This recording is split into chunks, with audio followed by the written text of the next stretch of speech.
How y'all are? This is your buddy George Jones over at the Alberga Gun Range with my next installment on experimentation into anything to do with a shotgun. Recently I acquired this. I put some AR-15 parts kits together for the local pawnbroker. Had bought a bunch of stuff, and he asked me, he said, you know how to put this together? And I'm like, well, yeah, sure.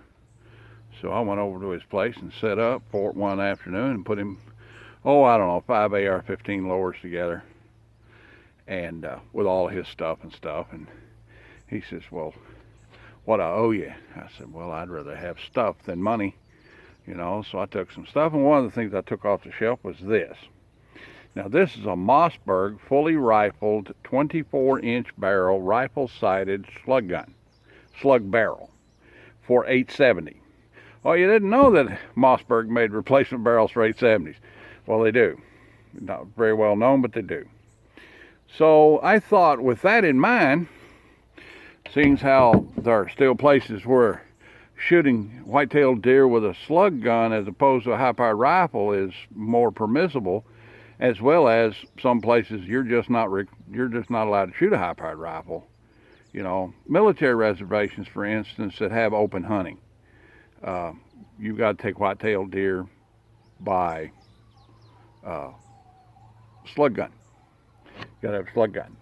Now, there's a lot of places now where slug guns are no longer required by state law. You know, Indiana and Ohio, I think, just recently went to high-powered rifle hunting. I think they've got some rifle limitations, but you're not strictly limited to slug only anymore. So you're starting to see a lot of this stuff float around because people are trading in their old slug guns for 30-30s and 30-06s and stuff. So anyway, with having all that in mind, let's try it here. So I've got 25 yard down there. I've got a little couple of little easy 2C chest centers sit up on a board at 25 yards. I've got a box of Winchester Super X rifled deer slugs, hollow point, 12 gauge, 2 3/4 inch max dram equivalent 1 ounce slug.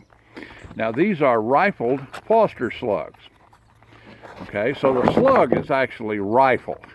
Now, as to whether or not rifling on a deer slug actually does anything for you, there's all kinds of schools of thought on it, and there's been all kinds of testing on it, and the NRA did some high-speed tests and so forth one time with high-speed cameras to try and demonstrate whether or not a rifle slug from a smoothbore barrel will actually rotate in flight, and it does. It's like one rotation in 176 feet.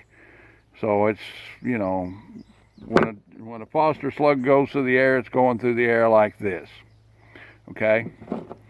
So we're going to try this right quick and see how it works. And the first thing we're going to shoot is we're going to shoot the 20-inch rifle-sighted 870. Okay, it's smooth bore with rifle sights. Let's try this one. I'm going to fire 2 at each target. Probably all I can afford. We're all safe, ready to go. Let's see. I'll get the big block over here. Let's do the big block. All right, here we go. I ain't had brains kicked out lately, so I figured I'd give it a try.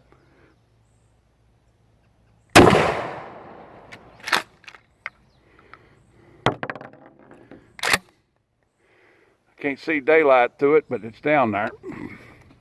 All right, here we go. It's a good thing this is a short test. I can't take much more of that. All right, now we'll change out our barrel.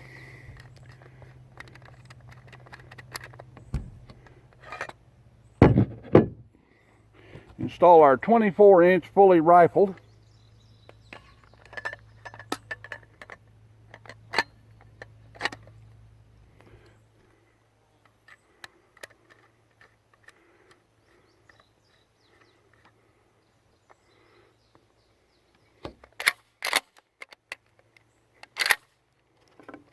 Combat load 1. Duty load 1.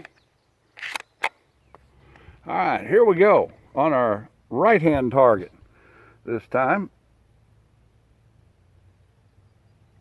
You hit that steel target behind it. It doesn't seem to kick as bad with the 24.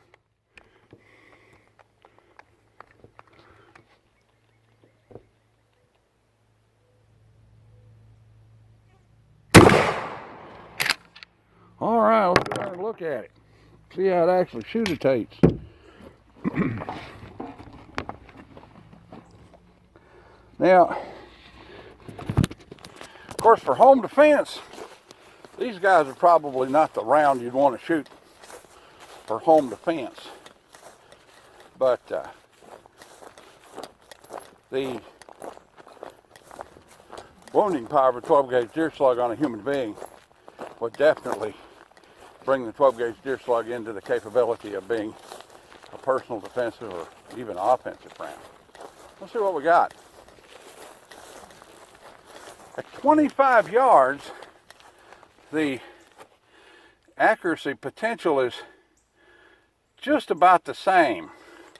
There's 2 holes there from the rifled gun and 2 holes here from the smoothbore gun with about the same distance between the two.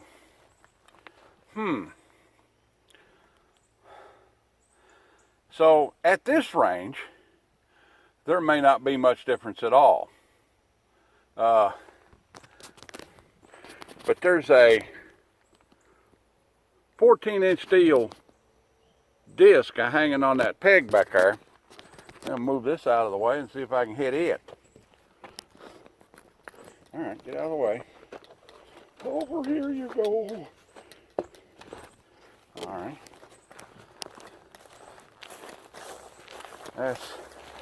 I'm gonna buy me one of them old Steadicam gizmos. Got a little electronic gyroscopy thing in it, so when I have to carry the camera, it'll still appear to be smooth. Well, it ain't going to. I already did. I ordered one off Amazon. It wasn't much. It was 90 bucks or something like that.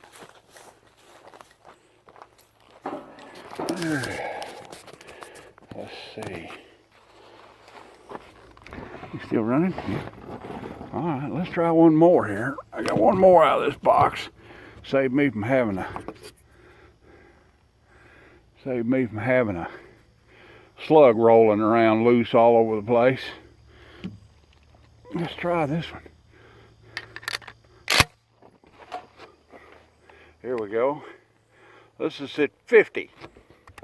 It's a 14-inch diameter steel plate. Yeah. It used to be hanging up down there. I knocked it off the hanger.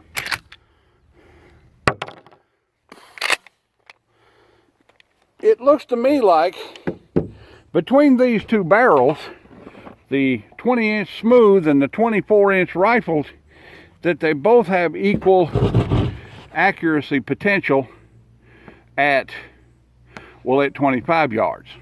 And at 50, this one's very accurate. I looked online. If you purchase one of those guys, they're about $225. And if you buy a rifled 870 slug barrel 24-incher from Remington, they're up about $300. So, you know, I got this barrel in the 870 Magnum Express 2-barrel combo when I bought it years and years ago. And I don't know. Yeah, here's the thing. When you're out in the woods and you're sitting up in the tree stand and he walks by and you know you spent the money to buy the best you could possibly get, that's when it pays off. When you're buying it for something that's 9 months away or 4 months away, you know, and like that, so it's kind of a trade-off. Any place you'd use a deer slug gun in Kentucky, you know, 50 yards is going to be your 50, 60, 75 yards is going to be your very best shot, and that's about where it plays out. All right, then. I just thought I'd do a little comparison between the two and maybe help somebody out when they're trying to make a decision. All right then, like, take, share, commentate, and subscribe. Leave me a $1 in the Patreon bucket if you want to. Be careful in these COVID times. I don't think it's as bad as everybody lets on, but let me give you the wrong idea. There's still danger out there. Use your standard precautions and stay safe. All right then, we'll see y'all.